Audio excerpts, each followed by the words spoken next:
We're 35 days out from the Tab Everest. Annabelle Neasham's horse, Sunshine in Paris, has secured a slot after winning the Scirocco Stakes at Rose Hill.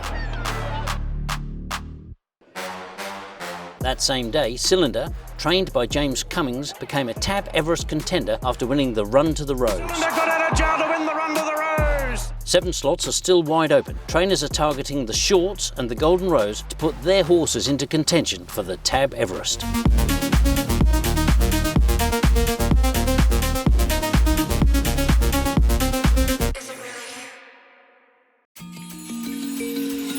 There's been a massive development with last year's winner Gigakick. Jockey Craig Williams has been booted out of the saddle after a controversial ride at Moonee Valley. Did Craig Williams' ride cost the horse victory? Rod Douglas is with us. Tell us what Craig had to say when dismounting from Gigakick on the weekend. I'm sorry, I stuffed up. It was a ridiculous ride. He's got no answer for why he did it, so he might suffer the consequences.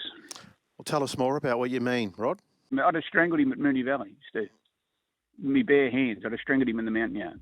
There's no excuse for what he did. You know, Jonathan, he'll make the decision. What if he does go with another rider? Who would be the favourite, Rod? I don't know. We've got a heap of jockeys. Well, it's just been announced that Craig Williams has been sacked from Gigakick for the Everest, and the world's #1 jockey will ride Gigakick in this year's Everest, the one and only James McDonald. Did you have any other potential rides at the time, and how long did you have to sort of think about before you took the ride? Yeah, look, it was, no, I didn't, to be honest, because Nature Strip only raced 2 weeks ago, and so we were all waiting for him and to see how he returned, and then he announced his retirement, so basically left without a ride. Nature Strip clings on. He's king of the... James McDonald won the Tab Everest in 2021 and was awarded Best Jockey in the World in 2022. Now recovered from a foot injury, James is desperate to relive the success of his Tab Everest victory. Take us into the jockey's room, the race prior's over, and all of a sudden you know you've got less than 30 minutes to the big one. Basically, once that race is over prior to the Everest, it's like everything just goes silent. It's dead quiet. Everyone's got their head in their paper, just going through their last little bit of preparation in terms of how you think the race is going to run. That's where I'm most nervous. But as soon as you hop on that horse, everything goes out the window and I'm like in a safe place.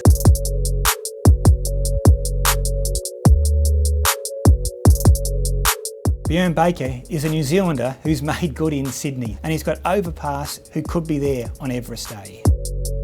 Overpass looks in tremendous order. How's he come back? Yeah, very happy with him, Ray. This year we'll go to the Shorts and more than likely straight into the Everest, still going well. Bjorn, you got the farrier to Overpass this morning? Yeah, Steve Head, and he's been with me a dozen years, and he's what we call a master farrier. I think he's the most respected farrier in Sydney. He keeps the feet in my stable in marvellous health, and I'm very lucky to have him. He's got pretty good feet, hasn't he, Steve? They are good feet. They're a flatter foot, but they are quite a good foot. No feet, no horse. That's a good way to put it, Steve. It is a team here in the stable, and it's like a Formula One team. Without them, we can't operate. I can't have runners. Without healthy horses, you're simply not going to be competitive. This is the exclusive window section. Right. This is all where you put all your good horses. Yes, one box after another. Yes, but if any owners that can't see their horse at the moment, I'm sure they're normally here. Think about it, is in the race. Yeah, having had that winter campaign, good residual fitness there to work with, and he's just going to have the one run before he goes there in the Premier Stakes. So that would set him up nice for a race like the Everest. What about Private Eye? He's just down here, Joe, and he did run second in the Everest last year. Was he unlucky not to win the Everest? Yeah, you could make an argument that he could have won it, but he was beaten by Gigakick, so he's a very exciting horse, and he's a horse who I still don't think we've seen the best of him yet. What are your plans for him this spring? He will go into the Shorts first, then the Premier, and that will, after those two runs, his fate will be sealed whether he's going to be in the Everest or not. I suspect he'll be in the Everest. The Shorts today, it's virtually a mini Everest, isn't it? 9 horses in this race, potentially racing for an Everest slot. One of them, Marzu, was already in. So today we'll know which of these 9 will be there on October 14.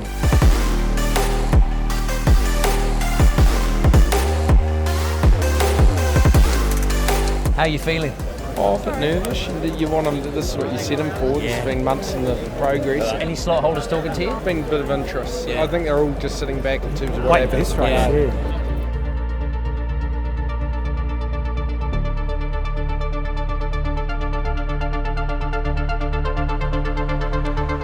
Racing now on the shorts, Thilric Whiteout began particularly well. So did Overpass on the rails. Remark bounced well. So did Hawaii 5-0. Private Eyes jumped well, but drifting back into 5th position now. Wonder Snatchers back on the rails from In Secret. A bit cluttered up coming to the turn from Ruthless Dame Marzubel back. 375 to go. Overpass in front from a Thilric. Private Eye on the outside of Hawaii 5-0. Remarks trying to come off the fence. Inside the 200. Overpass still the leader. Boy, Private Eye, he's still coming the outside. Overpass from Private Eye. Wonder Snatchers late on the scene. Private Eye going to Overpass. Bob of the head. Private Eye, I'd say he's got there. Give it to Private Eye. A half head to Overpass. Private Eye. Coming off the heels of Overpass. I've nursed him because of what happened with the knee last time. It's good, but I don't want to do a whole heap of fast work to make it bad. So I think there's good improvement. He's pretty burly still. What a race, hey? It was some race. Private Eye, second in the Everest last year. He hasn't got a slot yet. I reckon by the time we wake up tomorrow morning, he'll have a slot. I know there's been some slot holder interest in Overpass. He ran in the Everest last year, ran 6th. He's a better horse now, we just saw that. I think they've done enough to be here on October 14.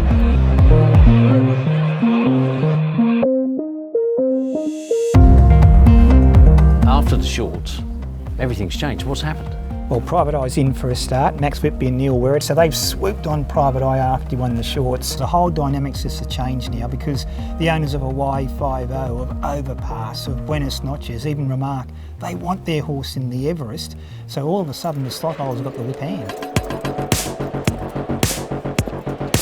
Well, the Everest picture has changed dramatically in the last week or so. Since last Saturday's shorts, into the field goes Overpass and Buenos Noches as Giga Kick, the long-time favourite and reigning champ for the Everest, has been withdrawn from the big race today with a muscle injury. Giga Kick is out of the Everest. Giga Kick's withdrawal from the Tab Everest has left the world's top jockey James McDonald looking for a ride.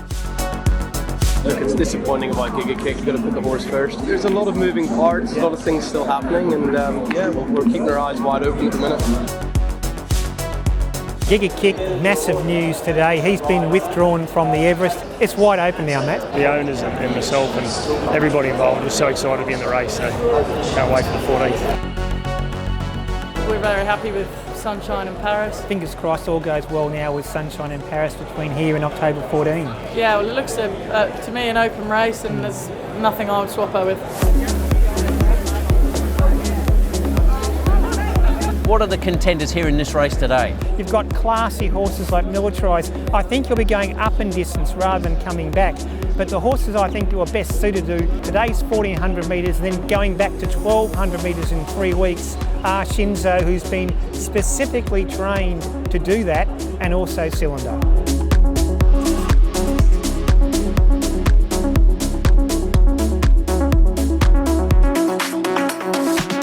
Racing now, Cylinder began brilliantly. Landed a half length in front out of the gates. Butch Cassidy there. To the back to Militarise, who settles midfield on the inside of Don Corleone. A Cylinder starting to hit top gear. Moravia hasn't got much room, nor Charmstone. Encap hits a narrow lead at the 150. Encap from Butch Cassidy. Cylinder hitting the line hard. Encap, Cylinder, Militarise late. Oh, barnstorming finish by Militarise. The late attack, diving, and I think he got there in the Golden Rose from Cylinder and Encap. So, Ray, the Golden Rose, what a race. Militarise, absolutely outstanding performance. Great ride, Joe Maria. That man, Chris Waller, again, wins the Golden Rose, but he's not in the Everest mix. He'll go a different path. Cylinder was so brave running second. He was 3 wide, faced the breeze virtually throughout that race, so his effort to run second, absolutely outstanding. I'm not ruling out Cylinder in the Everest. As of this morning, Godolphin have now confirmed 2 runners into the Everest, one of them in secret in their slot. The other big news was Cylinder being picked up by James Harron, who of course had Giga Kick up until Saturday morning when he was ruled out with injury. And heartbreak for Annabelle Neesham. Tragic news in respect that so close to the race she's had to withdraw Sunshine in Paris from the Tab Everest. Unfortunately, the mare's got a slight ligament issue, too valuable to risk, so she is out of the race, so close to the big one. It's really unfortunate. That leaves Aquis again looking for their sprinter for the Tab Everest.